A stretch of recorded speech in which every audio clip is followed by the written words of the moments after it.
अस्सलामुअलैकुम। Programme night addition में हम आपको खुशामदीद कहते हैं। नाजरीन, डोनाल्ड ट्रंप ने दौरे भारत में पाकिस्तान की तारीफ करके मोदी समेत पूरे भारत को बड़ा झटका दिया है। सदर ट्रंप का कहना था कि अमेरिका के पाकिस्तान के साथ बहुत अच्छे ताल्लुकात हैं और इसमें तरक्की हो रही है।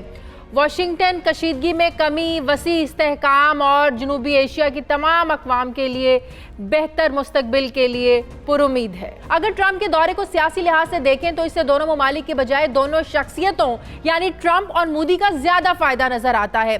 अमेरिका में नवंबर में सदारती इंतखाबात होने जा रहे हैं और ट्रंप को दूसरी मुद्दत के लिए जाहिर है कामयाबी के लिए भारतीय नवाज जो अमरीकी वोटर्स हैं उनकी हिमायत की ज़रूरत है, क्योंकि 2016 के इलेक्शन में सिर्फ 16% भारतीय नजाद अमरीकियों ने ट्रंप को वोट दिया था और गुज़श्ता साल ह्यूस्टन में हाउडी मोदी जलसे का इनेकाद भी इसी सिलसिले में किया गया था ताकि ट्रंप भारतीय वोटर्स की तवज्जो हासिल कर सकें। जबकि इस जलसे से मुतालिक ये भी कहा गया कि मोदी ने ट्रंप की इंतखाबी जो मुहिम है उसको शुरू किया है। जबकि अहमदाबाद की नमस्ते ट्रंप रैली भी इसी सिलसिले की एक कड़ी है। ये अलग बात है कि अहमदाबाद के 3 घंटे के दौरे के लिए भारतीय सरकार ने 85 करोड़ रुपए खर्च किए और भारतीयों की गुर्बत को छुपाने के लिए ट्रंप के रूट के अतराफ में जो आबादियां थीं, गरीब आबादियां थीं, जो उनको बड़ी बड़ी दीवारें वहां पर खड़ी कर दी गई ताकि जो एक चेहरा है, एक सही चेहरा है भारत का, वो बेनकाब ना हो सके। दूसरी तरफ मतनाज़ शहरियत कानून, मकबूजा कश्मीर की खुसूसी हैसियत का खात्मा,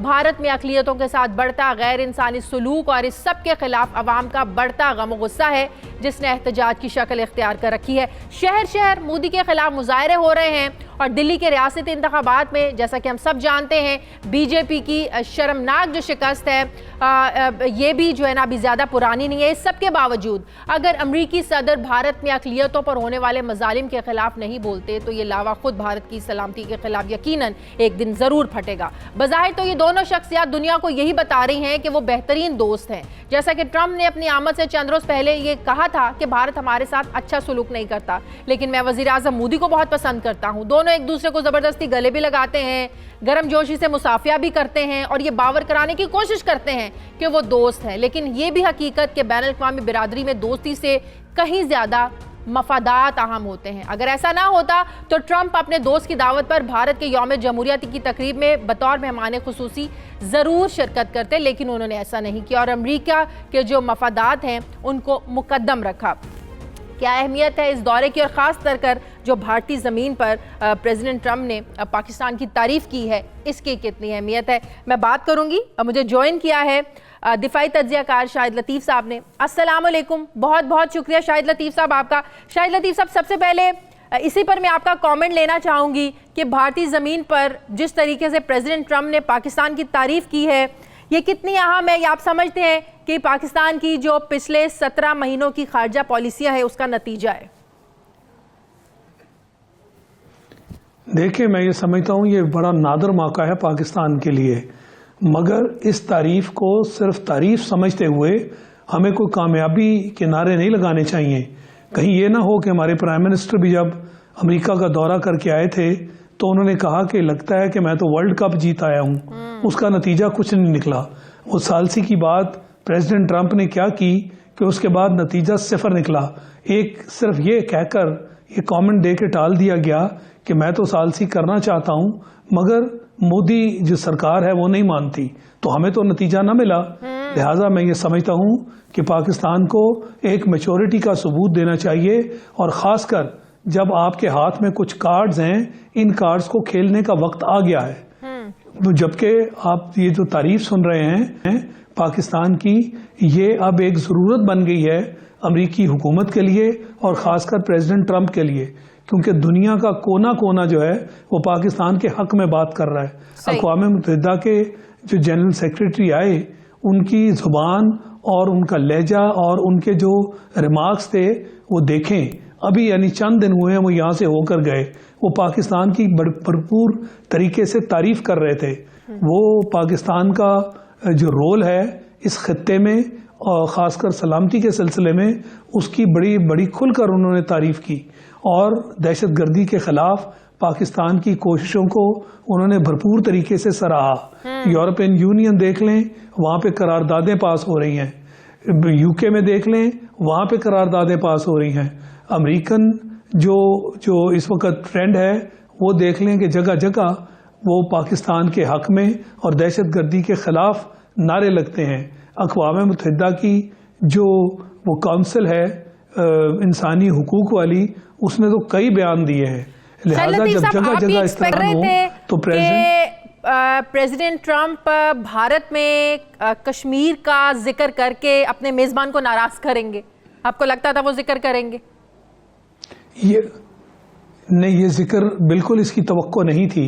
इसीलिए मैं कह रहा हूं कि ये एक गॉड गिवन अपॉर्चुनिटी है। उनको बहुत सारे मसाइल, और जबकि दुनिया की आवाज पाकिस्तान और कश्मीर के हक में है, इन हालात में वो इन दोनों मज़ामीन पर कोई खिलाफ तवक्को किसी किस्म का बयान नहीं दे सकते थे। अब जबकि बयान ऐसे आए हैं, हमें बाकायदा एक खारजा पॉलिसी और खारजा हिकमत अमली के तहत इनको कैश इन करना है। ये हमें बैठकर अब बात करनी चाहिए कि हम इनको कैश इन कैसे करें। इसके लिए सियासी सफारतकारी तौर पर हमें भरपूर तरीके से एक कैंपेन चलाना होगी, हमें लॉबिंग करना होगी। भारत जो है वो तो प्रोपेगेंडा करता है, लॉबिंग करता है पाकिस्तान के खिलाफ, और आज तक वो कामयाब रहा, मगर पाकिस्तान अपनी हक और सच की बुनियाद पर भी लॉबिंग नहीं कर सका। तो मैं समझता हूं कि अब वक्त आ गया है कि हुकूमत और ये जो हमारी लीडरशिप है अब इकट्ठे होकर सर जोड़कर इन बातों को, और हमारा जो दफ्तर खारजा है उसको साथ में लाकर एक ऐसी कैंपेन की प्लानिंग करे जिसके तहत ये जो अल्फाज ये अभी कहे गए हैं, और इसी तरह जो जनरल सेक्रेटरी अक़वाम मुत्तहिदा उनके अल्फाज हैं, उनके ऊपर वीडियो तैयार करके उसको कैश करवाया जाए, पूरी दुनिया में उसे घुमाया जाए। और ये आज की दुनिया में परसेप्शंस मैटर मोर देन दी रियलिटीज, ये बात समझने वाली है। तो आप इस दौरे को हमारी खराब की गई, उसको ठीक करने का बहुत बड़ा मौका है। 2020 में जो ये नवंबर में होने जा रहे हैं, आप इस दौरे को उस तनाजुर में भी देखते हैं? जाहिर है एक बिजनेसमैन सबसे पहले अपने मफादात को रखता है ना सामने। देखें, ये वही मुल्क है ना जो खुलेआम कहता है कि दोस्ती और दुश्मनी मुस्तकिल नहीं हुआ करती, सिर्फ मफादात मुस्तकिल होते हैं। और ये गेम जो है अमेरिका की हमेशा से यही रही है। अब आपको भी चाहिए कि अफगानिस्तान का अमन मुज़ाकरात का जो मसला है इसको अपने हक में इस्तेमाल करें, और ये सोचना बंद कर दें कि नहीं, हम अफगानिस्तान को एक कार्ड के तौर पे इस्तेमाल नहीं करेंगे। क्यों नहीं करेंगे? इसमें किस चीज़ की कमजोरी है? क्या पाकिस्तान ने सबसे बड़ा किरदार अदा नहीं किया मुज़ाकरात पे बिठाने के लिए तालिबान को? क्या पाकिस्तान की वजह से आज ये अमन मुआहदा दस्तखत नहीं होने जा रहा? जब सब कुछ ये कोई आप झूठ तो नहीं बोल रहे, ना कोई आप फोटो सेशन कर रहे हैं, ये कोई फोटो शूट तो नहीं है। इसलिए मैं समझता हूँ जो हकीकत है वो दुनिया पर उसको जाहिर करें। जैसे हमारे प्राइम मिनिस्टर ने अक़वाम मुत्तहिदा की जनरल असेंबली में जो बातें की थी वो दुनिया उनको समझी और दुनिया भर में उनकी तारीफ हुई। अब ये मौका है कि जो बातें वो खुद कर रहे हैं, हमारा इतना एफर्ट नहीं है, हमारी परफॉर्मेंस के ऊपर अच्छी बातें हुई हैं, और ये बहुत बड़ी बड़ी बातें हैं। अक़वाम मुत्तहिदा के सेक्रेटरी इसके अलावा बड़ी अहम बात जिस पर तनकीद भी हो रही है, जिसको डिस्कस भी किया जा रहा है, दिल्ली की बजाय जलसा, इतना बड़ा जलसा अहमदाबाद में रखना, और जो एक्सपेक्टेशन थी कि 10 लाख अवाम आ जाएंगे वहां पर रिसेप्शन के लिए, तो वो नहीं आए। वो भी इनका दावा जो है ना वो गलत साबित हो गया। तो दिल्ली में आप समझते हैं जो शिकस्त हुई है आम आदमी पार्टी से मोदी को, ये उसी का नतीजा है कि वहां पर जो है ना वो इतनी शर्मनाक शिकस्त की वजह से मुंह दिखाने के काबिल नहीं था मोदी दिल्ली में, जिसकी वजह से अहमदाबाद में जलसा रखना पड़ा? जी बिल्कुल, मैं समझता हूं कि वो जख्म इतना ताज़ा है कि दिल्ली में वो इनकी रिसेप्शन शो नहीं कर सकते थे, इतनी बुरी शिकस्त हुई है। और ये भी चीज़ जाहिर करती है कि इस वक्त मोदी सरकार को जितनी परेशानियां हैं और जगह जगह शिकस्त का सामना है, ये वक्त है। वो कहते हैं ना, hit the iron when it is hot, the iron is hot, you only need to hit it now. अब हिट करें, अब इसको वक्त ना जाया ना करें, क्योंकि ये वक्त जो है, opportunities don't knock twice, they knock at your door once. तो जब वो नॉक कर रही हैं, इसको काबू करें। मैं समझता हूं कि इसमें एक बहुत अच्छी पॉलिसी बनाने की जरूरत है, और उस पॉलिसी को प्राइम मिनिस्टर, हमारे वजीर खारजा और हमारे जो पुराने खासकर सफारतकार हैं जो मुख्तलिफ जगहों पे काम कर चुके हैं उनकी एक टीम बनाएं और इतनी भरपूर तरीके से लॉबिंग करें। और जैसे मैं कह रहा हूं ये कोई प्रोपेगेंडा नहीं है, ये हकीकत है, हकायक पर बेस्ड है। तो इसके ऊपर भी हमें अपनी पॉलिसी में बड़े भरपूर तरीके से अपना मुद्दा बयान करना चाहिए। बहुत बहुत ये शुक्रिया जो दिफाइयाकार शाहिद लतीफ साहब मेरे साथ थे, बहुत शुक्रिया आपका। नाज़रीन मुझे प्रोग्राम में एक ब्रेक लेनी है, वापस आते हैं एक वक्त के बाद।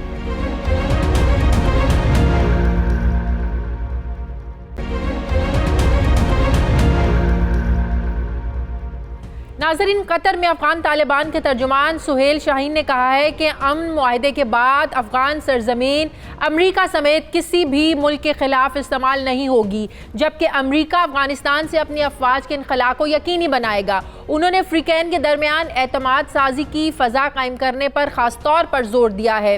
अमरीका वियतनाम जंग के बाद नाजरीन अपनी तारीख की तवील तरीन अफगान जंग को ख़त्म करने जा रहा है, जबकि 1988 के जिनेवा कार्ड के 32 साल के बाद अफगानिस्तान का एक मौसर गिरोह जो तालिबान के नाम से जाना जाता है तारीखी मुआहदे पर दस्तखत करने जा रहा है। इस सिलसिले में 7 रोज़ा जंगबंदी का आगाज़ 22 फरवरी से हो चुका है और अगर किसी जानिब से कोई शरारत नहीं होती तो 29 फरवरी को अमरीकी इंतज़ामिया और अफगान तालिबान तारीखी जो अमन मुआहदा है इस पर दस्तखत करेंगे। लेकिन यह भी हकीकत है कि अमरीका ने 7 अक्टूबर 2001 को अफगानिस्तान पर हमला करके न सिर्फ इस मुल्क की ईंट से ईंट बजाई बल्कि इसने पाकिस्तान और ख़ुद अपनी मईशत को भी नुकसान, बेपनाह नुकसान पहुँचाया।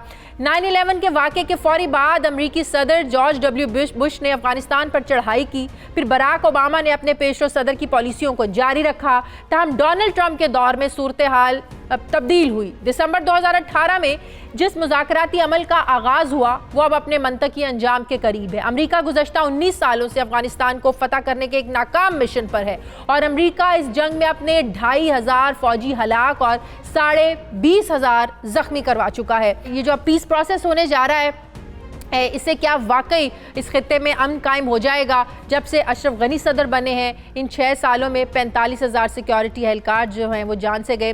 दूसरी तरफ अगर इलेक्शंस के नताइज की बात की जाए जो 5 महीने पहले हुए, 5 महीने के बाद जो अब इलेक्शन के नताइज आए हैं इसको अब्दुल्ला जलद दोस्तम और इस सारी जो एक धड़ा है इन्होंने मानने से इनकार कर दिया है। तो ये सारा सूरत हाल इस पीस प्रोसेस पर किस हद तक जो है वो असरअंदाज हो सकती है, इस सारी सूरत हाल पर मैं बात करूँगी। मुझे ज्वाइन किया है माहिर अफगान उमूर सीनियर तज्जियाकार रहीमुल्ला यूसुफजई साहब ने। अस्सलाम वालेकुम, बहुत बहुत शुक्रिया रहीमुल्ला यूसुफजई साहब आपका।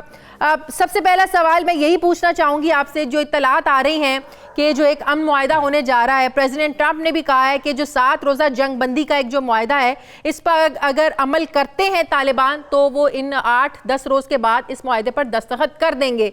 तो आप समझते हैं कि प्रेसिडेंट ट्रंप के दस्तखत करने से इस अमन मुआहदे के बाद अफगानिस्तान में अमन कायम हो जाएगा? देखिए, मेरे ख्याल में ये तो इब्तिदा है। ये तो अभी अगर ये मुआहदा हो जाए और जो मेरे ख्याल में हो जाएगा, जंगबंदी के ऊपर अमल दरामद हो रहा है, 3 दिन हो गए, कोई बड़ी खिलाफ वर्जी नहीं हुई, लेकिन ये है कि इसके बाद एक मज़ीद मरहला आएगा जब तालिबान को अपने मुखालिफ अफगानों से मुज़ाकरात करने पड़ेंगे और वो मुज़ाकरात भी काफ़ी लंबे और पेचीदा हो सकते हैं। और फिर ये जो मुआहदा हुआ है इसके ऊपर अमल दरामद का चैलेंज भी है और इसीलिए कहा जा रहा था कि कुछ ज़मानतकार भी होने चाहिए और वो ज़मानत दें और वो इसकी मॉनिटरिंग करें ताकि मुआहदे के ऊपर अमल दरामद हो। इसके अलावा फिर ये है कि जो आपने जिक्र भी किया, जो अफ़गानिस्तान में एक सियासी बहरान पैदा हुआ है और अशरफ गनी की अपनी हुकूमत है और डॉक्टर अब्दुल्ला अपनी मुतवाज़ी हुकूमत बनाने जा रहे हैं और उन्होंने कुछ अपने गवर्नर मुकर्रर भी कर दिए हैं अपनी मर्ज़ी के। तो मेरे ख्याल में ये जो हालात हैं अफ़गानिस्तान के अंदर, ये जो एक प्रपोज़ल था कि एक मुश्तरका टीम बनाई जाए मुज़ाकरात के लिए तालिबान के साथ, वो फ़िलहाल नहीं होगा और उसकी वजह से ये जो आपस तो में आप इनके इसे फिर एक फायदा समझते हैं रहीमुल्ला यूसुफजई साहब, या फिर आप इसे अमेरिका की एक डील समझते हैं? अमेरिका का यहाँ से निकलना भी ज़रूरी था, अमेरिका को पता चल चुका है कि उसे शिकस्त हो गई है, फिर प्रेसिडेंट ट्रंप का अपनी आवाम से किया हुआ एक वादा, फिर बैनुल अफगान जो मुज़ाकरात हैं, क्या आप समझते हैं कि जो अब्दुल्ला, हामिद करज़ई, जलद दोस्तम, ये जो सारा एक धड़ा है ये अशरफ गनी को नुमाइंदा हुकूमत मानेगा कि वो तालिबान से मुज़ाकरात करें, और अगर ऐसा नहीं होता तो फिर क्या स्ट्रक्चर होगा जब तालिबान अंदर इनका अंदरूनी जो स्ट्रक्चर है, सियासी बहरान ही खत्म नहीं होगा, तो कैसे फिर इसे पीस प्रोसेस कहा जा सकता है?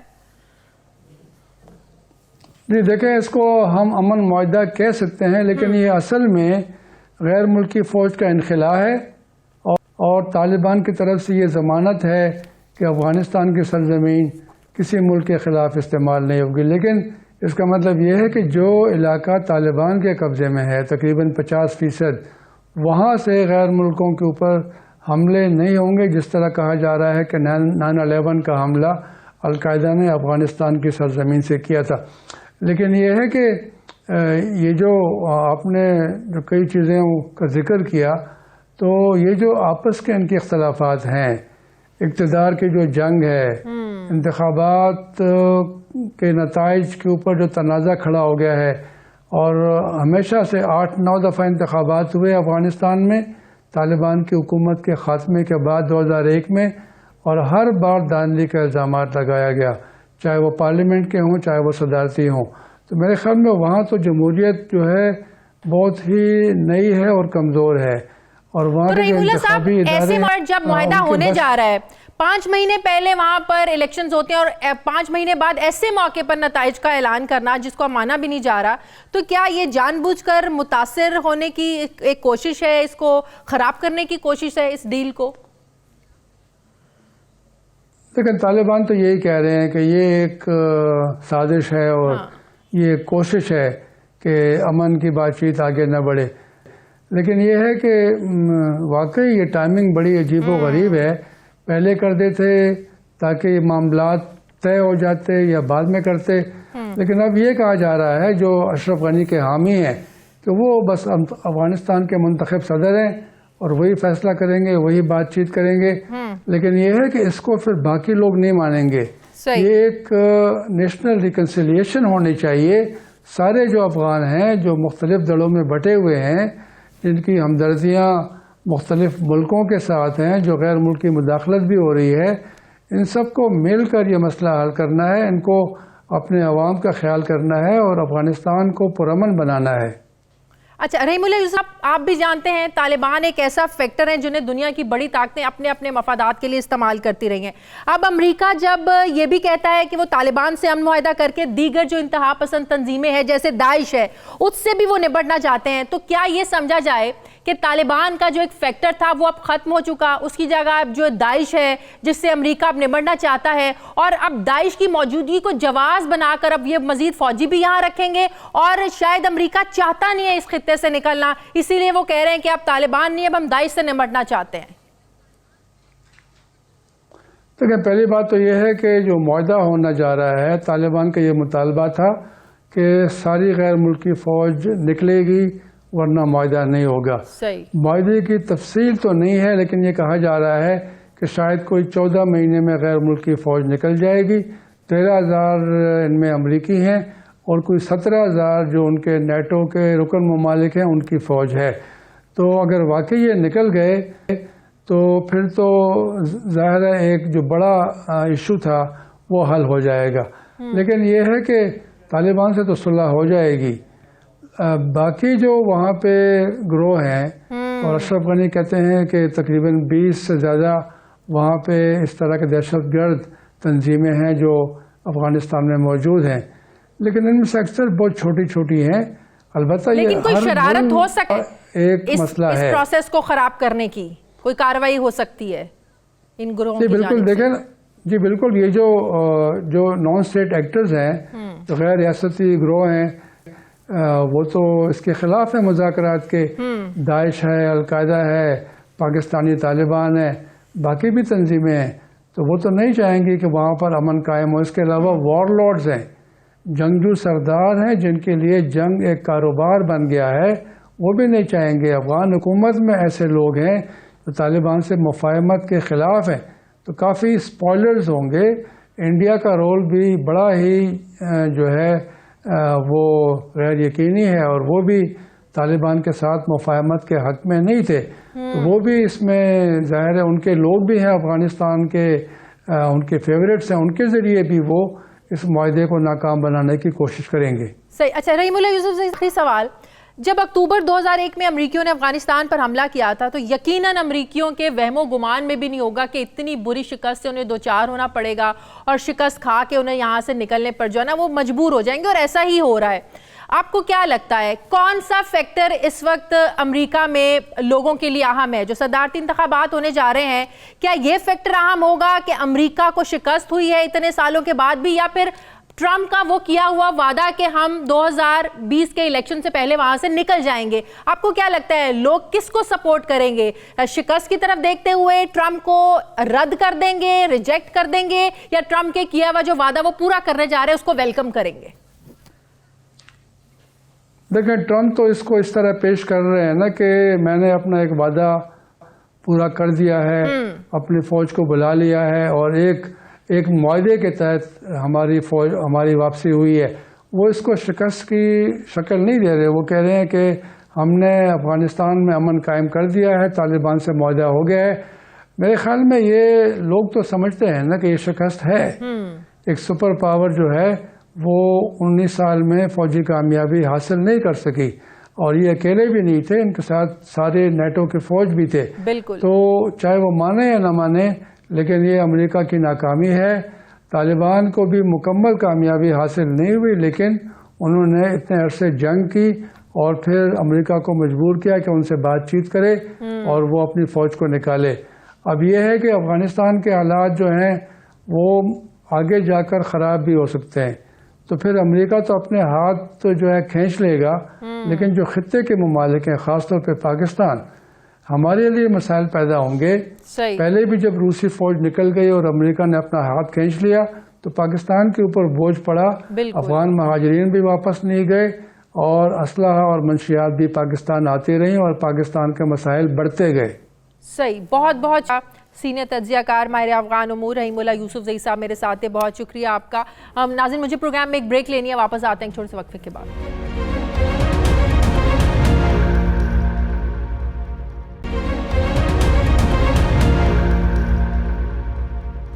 नाजरीन, चीन में 2800 से ज़ायद अफराद की जान लेने के बाद महलिक कोरोना वायरस अब चीन की सरहदों से निकलकर दीगर ममालिक में आवाम को अपना निशाना बना रहा है। चीन के अलावा दीगर ममालिक भी इस वायरस से मुतासर हो रहे हैं। वायरस से चीन से बाहर मुतासरा अफराद की तादाद 700 से तजावुज़ कर गई है, जबकि सिर्फ ईरान में खबर रसाई एजेंसी के मुताबिक 50 से ज़ायद अफराद जो है वो इस वायरस की वजह से जान की बाजी हार गए। लेकिन सरकारी तौर पर इस खबर की तरदीद की गई और सरकारी तौर पर कहा गया है कि इससे सिर्फ 12 अफराद की जो है ना वो हलाकत हुई है।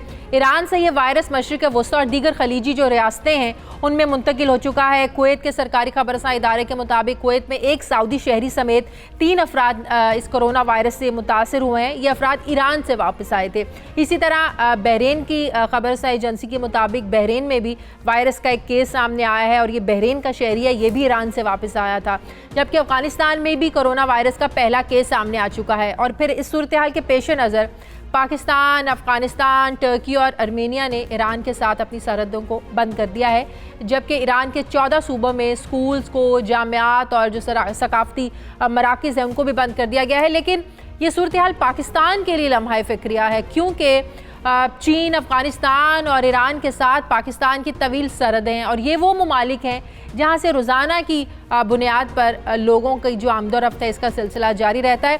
हिफाजती इक़दाम के तहत पाकिस्तान से ईरान जाने वाले मुसाफिरों को तफ्तान जो सरहद है यहाँ पर रोक दिया गया, जबकि ईरान में मौजूद पाकिस्तानी ज़ायरीन जो है इनको फ़िलहाल वहीं पर ठहराने का फ़ैसला किया गया है। पाक ईरान सरहद पर इमिग्रेशन गेट बंद होने से सरहद के दोनों तरफ गाड़ियों की लंबी जो है ना वो लाइनें लग गई। जबकि आज इस्लामाबाद में वफाकी वज़ीर मजहबी उमूर नूरुल हक कादरी की ज़ेर सदारे के एक अहम इजलास भी हुआ, जिसके बाद वफाकी वज़ीर मजहबी उमूर नूरुल हक कादरी ने ईरान में कोरोना वायरस के बाद पड़ोसी मुल्क से सरहद आर्जी तौर पर बंद होने पर वजाहत दी और ये कहा कि हुकूमत पाकिस्तान ज़ायरीन की ज़ियारतों पर कतई तौर पर पाबंदी नहीं लगा रही है, सिर्फ मखसूस वक्त के लिए अवाम ईरान का जो सफ़र है ये एहतियातन कम से कम करें।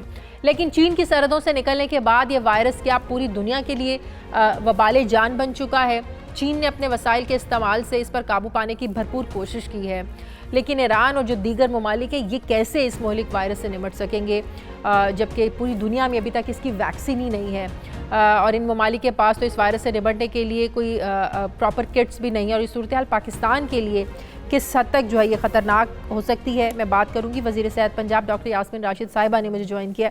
अस्सलाम वालेकुम, बहुत शुक्रिया डॉक्टर साहब आपका। डॉक्टर साहिबा, चीन के शहर वुहान से फैलने वाला भी ये जो वायरस है दुनिया के मुख्तलिफ ममालिक में पहुंच गया है, अब ईरान में भी आ गया है, अफगानिस्तान में भी केस सामने आ गए हैं, बहरीन में केस सामने आ गया है। तो खुदा ना ख्वास्ता पाकिस्तान में इस वबा से निपटने की कितनी सलाहियत मौजूद है? देखिए जी शाजिया, सबसे पहले तो समझने की ये ज़रूरत है कि ये एक वायरल इन्फेक्शन है जिसकी सच कोई ट्रीटमेंट नहीं है। अगर हम ट्रीटमेंट दे सकते हैं ये तो सिर्फ सपोर्टिव ट्रीटमेंट दे सकते हैं। कौन सी वल्नरेबल मेंबर्स हैं सोसाइटी के? नंबर 1 एक तो बच्चे और दूसरे बूढ़े, और वो लोग जिनकी इम्यूनिटी अगर कम हो उनके ऊपर इसका हमला ज़्यादा होता है। अगर हम हिसाब किताब लगाएं कि जो चाइना के अंदर वायरस फैला है, अगर इसके अंदर 78,000 लोग जो हैं वो अफेक्ट हुए थे, तो तकरीबन 2 to 3% इसकी फर्टिलिटी रेट है। और ये फर्टिलिटी रेट यानी वो लोग जो हैं वो इस अपना जान की बाजी हार देते हैं जिनकी पहले कुव्वत मदाफियत जो बहुत कम हो। अच्छा, दूसरी इंपॉर्टेंट ये चीज़ है कि इसके लिए डील करने के लिए अल्हम्दुलिल्लाह ऐसी कोई बात नहीं है। पाकिस्तान के अस्पतालों में भी वो सारी सहूलतें इस वक्त मौजूद हैं जो डील करती हैं। फॉर एग्जांपल क्योंकि रेस्पिरेटरी प्रॉब्लम्स होते हैं। अच्छा डॉक्टर साहब, ये बात बताइएगा कि ये वायरस कहते हैं एक इंसान से दूसरे इंसान में ये वायरस मुंतकिल होता है, तो क्या ये कह सकते हैं कि अगर किसी को जल्दी पता चल जाए कि ये वायरस है तो कुछ क्योर हो सकता है, या फिर ज़ाहिर वैक्सीन तो इसकी है नहीं, तो क्या फिर इससे फ़र्क नहीं पड़ता कि जल्दी पता चले या देर से पता चले इसका इलाज नहीं हो सकता, या कुछ फ़र्क पड़ता है कि अगर जल्दी पता चल जाए तो इलाज है? नहीं, मेरा ख्याल है ये गलत बात है। देखें, जो इबोला या सार्स थे उनकी फर्टिलिटी रेट बहुत हाई थी, तभी मैंने बिस्मिल्लाह इस बात से शुरू की कि इसकी फर्टिलिटी रेट यानी कितने लोग मौत की बाजी हारते हैं वो 2 से 3% होते हैं जिनको ये वायरल इन्फेक्शन होती है, बाकी इसमें से रिकवर कर जाते हैं। इम्पॉर्टेंट ये चीज़ है कि इस वक्त अगर हम 78,000 लोग चाइना के अंदर अफेक्टेड थे तो उसमें से जिस तरह आपने बताया 2,000 से बढ़ के उनकी तादाद है जिनका इंतकाल हुआ है। इम्पॉर्टेंट है कि हम इसकी प्रिवेंशन किस तरह कर सकते हैं। अब प्रिवेंशन के लिए कुछ इकदाम ऐसे उठाए गए हैं, जैसे फॉर एग्जांपल अगर ईरान का बॉर्डर इस वक्त बंद कर दिया गया है तो वो इस वजह से होता है कि इसका इंक्यूबेशन पीरियड तकरीबन 2 से 14 दिन होता है, और हम ये चाहते हैं कि अगर कोई बंदा आ जाए और ये वायरल इन्फेक्शन कैरी कर रहा हो तो या तो उसको फिर क्वारंटाइन करना पड़ेगा, क्वारंटाइन करने के बाद 14 दिन ऑब्जर्व करने के बाद फिर उसको आगे इजाज़त देनी चाहिए मूव करने के लिए, स्पेशली उन इलाकों से जहाँ से ये लोग आते हैं। दूसरी कि किसी के कोई सिम्टम्स नहीं है। आपको पता है इस वक्त चाइना की जितनी फ़्लाइट्स हैं वो सिर्फ इस्लामाबाद आती हैं और वहाँ बाकायदा एक स्क्रीनिंग का प्रोसेस है, और वो स्क्रीनिंग का प्रोसेस इस तरीके का है कि आप हर वैसे जैसे मैंने पहले भी कहा कि दुनिया में इसके भी वैक्सीन तो दस्तयाब नहीं है, तो एहतियाती तदाबीर क्या क्या हो सकती हैं जो आप लोगों को बताना चाहें? नहीं, आप देखें, इम्पोर्टेंट ये चीज़ है, वायरल इन्फेक्शन है, और ये वायरल इन्फेक्शन जैसे डेंगू, अगर हमारे पास 28,000 बंदे जो थे इफेक्ट हुए या 2800, या अब वहाँ पिंडी के अंदर तकरीबन हमारे 18,000 बंदे इफेक्ट हुए, तो इनमें इंतकाल जो है उसका नंबर कम था। इसी तरह हर वायरल इन्फेक्शन में जिन लोगों की वल्नरेबिलिटी ज़्यादा होती है या जिनकी कुव्वत मदाफियत कम हुई भी होती है उन पे इस वायरस का ज़रा ज़्यादा, लेकिन हमने चाइना में देखा डॉक्टर साहिबा, नौजवान लड़के लड़कियाँ सब को इसने अपनी लपेट में लिया, और बहुत सारी डेथ्स जो थी वो यंग जनरेशन से भी थी जो इसका निशाना बने। डिपेंडिंग, देखे ना, विरुलेंस पे डिपेंड करता है ना कि कितनी वायरल डोज मिल गई उनको, कितनी विरुलेंस है। लेकिन इंपॉर्टेंट चीज़ ये है कि उसमें से लोग बच के भी ठीक भी हो रहे हैं, सेहतमंद भी हो रहे हैं। ये सेल्फ लिमिटिंग वायरस होती है, और अब हमने जो हिफाजती तदाबीरें अख्तियार की हैं वो उसमें ये है कि नंबर 1 एक कांस्टेंट स्क्रीनिंग हो रही है। अब तो मेरी शुनीद के मुताबिक बीजिंग से भी फ़्लाइट्स इस वक्त बंद कर दी गई हैं। कोशिश पूरी की जाती है कि जो लोग चाइना के राह आए हैं उनकी बाकायदा प्रॉपर्ली स्क्रीनिंग हो जाए। लेकिन अब मकसद ये है, क्योंकि ये बाकी जगहों पर भी फैल रहा है, इस किस्म की शायद हमारे लिए जो शिद्दत से हम रोकथाम कर रहे हैं वो शायद नामुमकिन हो, कई बंदे इसमें से स्लिप आउट कर जाएं। लेकिन अहम चीज़ लोगों के लिए है कि वो क्या कर सकते हैं। देखिए, सबसे बड़ी बात यह है कि हमेशा याद रखिए, ये मुंतक़ा से होती है कि आप अपने मुंह को हाथ लगाएं या आपके हाथों को इन्फेक्शन लगे और आपके मुंह तक जाए, तो इसमें जैसे हम हाथ मिलाते हैं, ये ड्रॉपलेट इन्फेक्शन से। डॉक्टर साहब, देखें आजकल का जो मौसम है, हर दूसरे बंदे को फ्लू भी है, बुखार भी है, खांसी भी है, तो कैसे पता चलता है कि ये वायरस, क्योंकि कह रहे हैं कि यही निशानियां होती हैं, फ्लू से शुरू होता है, फिर बुखार तेज होना शुरू हो जाता है, तो आज यहाँ पे तो हर दूसरे बंदे को ये हो रहा है, फ्लू भी हो रहा है, बुखार भी हो रहा है, तो कैसे पता चलेगा? कोई स्पेशल टेस्ट है? कैसे तस्दीक होगी कि ये कोरोना है?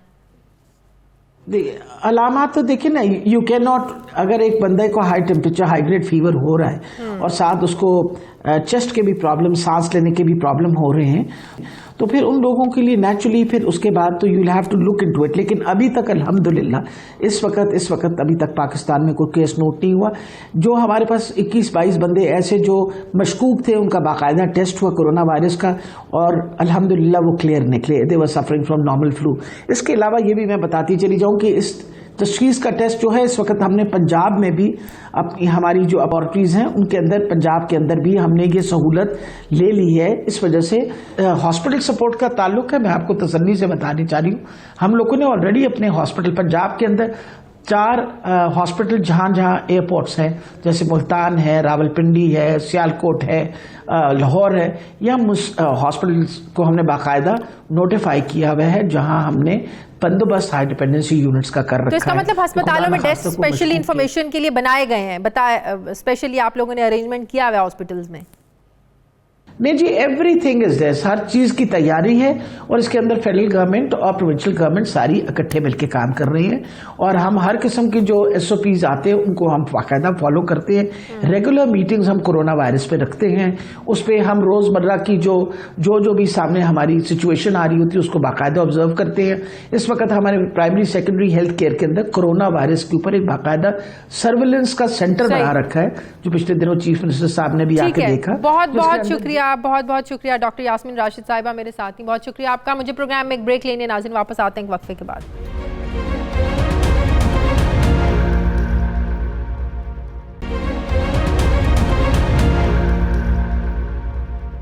नाज़रीन, पाकिस्तान पीपल्स पार्टी गुज़श्ता 12 सालों से सिंध में बरसर इक़्तिदार है। इन 12 सालों में सिंध के आवाम की हालत बेहतर होने की बजाय मज़ीद ख़राब हुई है। सितम ज़रीफ़ी तो ये है कि आवाम की महरूमियाँ ख़त्म करने के लिए शुरू किया जाने वाला एक प्रोग्राम ही माली बेज़ाब्तगियों का शिकार हो गया है। ज़राए से मिलने वाली इत्तलात के मुताबिक सिंध हुकूमत की जानिब से शुरू किए जाने वाले न्यूट्रिशन सपोर्ट प्रोग्राम में माली बेज़ाब्तगियों का इंकशाफ हुआ है, जिसकी तहकीकात के लिए सिंध हुकूमत ने न्यूट्रिशन सपोर्ट प्रोग्राम ख़त्म करके फ़ंड्स के ऑडिट के लिए एक कमेटी तश्कील दे दी है। लेकिन ज़राए ये दावा करते हैं कि सिंध हुकूमत की जानिब से तहकीकात के लिए जो कमेटी तश्कील दी गई है वो भी मनपसंद अफराद पर ही मुश्तमिल है। कमेटी में 5 अरकान शामिल हैं, जिनमें साबिक प्रोजेक्ट डायरेक्टर डॉक्टर वक़ार मेमन, डिप्टी प्रोग्राम कोऑर्डिनेटर और 2 डिप्टी सेक्रेटरीज शामिल हैं। कमेटी को ये मैंडेट दिया गया है कि वो ठेकेदारों समेत दीगर वाजिबात और खर्च किए गए फ़ंड्स के ऑडिट और दीगर जो मामलात हैं उनकी छानबीन करेगी और 2 हफ्तों के अंदर फ़ंड्स की ऑडिट और वाजिबात के मुतालिक रिपोर्ट तैयार करके आला हुकाम के हवाले करेगी। आपको ये भी बताते चलें कि न्यूट्रिशन सपोर्ट प्रोग्राम के लिए सिंध हुकूमत ने 4 अरब 11 करोड़ रुपए के फ़ंड्स मुख्तस किए थे और ये प्रोग्राम थर, कंबर, लाड़काना, कश्मोर, बदीन, जैकबाबाद, सांगड़, उमरकोट और टंडो मोहम्मद खान में ग़ज़ाइयत की जो एक किल्लत है, वहाँ पर खुराक की जो किल्लत है उसको ख़त्म करने के लिए प्रोग्राम शुरू किया गया था। एक तो उन इलाकों में वैसे ही कहत साली के सबब आए रोज़ अमवात की खबरें हमारे सामने आती रहती हैं, फिर सोने पे सुहागा ये हुआ कि ग़ज़ाइयत की किल्लत पूरी करने के लिए जो प्रोग्राम शुरू किया गया था उसको भी नहीं छोड़ा और इसमें भी करप्शन की गई। इस अंधेर नगरी का आखिर ज़िम्मेदार कौन है, क्या कार्रवाई होगी भी या नहीं उन लोगों के खिलाफ, पूछेंगे हम वहीद राजपर, नुमाइंदा खुसूसी कराची। बहुत शुक्रिया वहीद आपका। वहीद, सबसे पहले तो ये प्रोग्राम ये बताइएगा कि जो प्रोग्राम शुरू किया गया, माली बेज़ाब्तगियाँ किस मद में की गई, कितने की करप्शन हुई और कौन जिम्मेदार है? जो कमेटी बनाई गई है ये उसी प्रोग्राम के में शामिल थे लोग जिन पर मुश्तमिल कमेटी बनाई गई, जिनके खिलाफ जो है ना वो शिकायत मौसूल हुई? देखें शादिया, ये न्यूट्रिशन सपोर्ट प्रोग्राम सिंध के 9 अजला में जो कहत ज़दा थे, अक़वाम मुत्तहिदा की रिपोर्ट थी कि इसमें जो है गुर्बत की वजह से जो है अमवात हुई हैं, सख्त कहत का जो है बेदर जो कहत ज़दा इलाके हैं उन पर जो है आलमी बैंक की जानब से 4 अरब 11 करोड़ रुपए जो है इसके लिए फ़ंड दिया गया, जिसमें 3 अरब 60 करोड़ रुपए जो है खर्च किए गए। उस पर जो है सिंध हुकूमत की जानब से मुख्तलिफ जो खर्च किए गए मुख्तलिफ सामान की ख़रीदारी में इनकी जो गुर्बत ख़त्म करने के लिए, ग़िज़ाई किल्लत ख़त्म करने के लिए जो सामान खरीद किया गया, थर के इलाके में सांगड़ हो गया, खिप्रो हो गया जो सांगड़ का इलाका है, काछो हो गया, दादू का कंबर हो गया, इसी तरह लाड़काना जो बिलावल भुट्टो जरदारी जो हुक्मरान जिसकी वजह से पीपल्स पार्टी को वोट पड़ते हैं, वहाँ भी जो है कुछ इलाके ऐसे हैं जहाँ वो कहर ज़दा इलाके थे, उनके लिए फंड्स